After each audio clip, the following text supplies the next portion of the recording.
जय हिंद मित्रांनो, मी रघु देशमुख। आज आपण महाराष्ट्र राज्याबद्दल माहिती जाणून घेऊ। महाराष्ट्र राज्याची स्थापना 1 मे 1960 साली झाली। महाराष्ट्राची राजधानी मुंबई असून उपराजधानी नागपूर आहे। पर्यटन राजधानी छत्रपती संभाजीनगर आहे। ऐतिहासिक राजधानी कोल्हापूर आहे। महाराष्ट्राचे क्षेत्रफळ 3,07,713 चौरस किलोमीटर आहे आणि महाराष्ट्राची लोकसंख्या 2011च्या जनगणनेनुसार 11,24,00,000 इतकी आहे।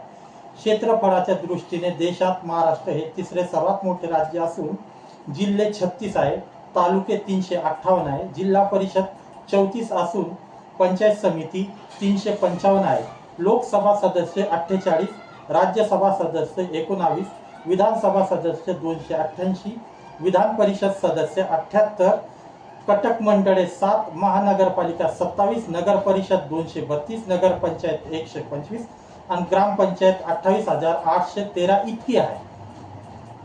जय हिंद।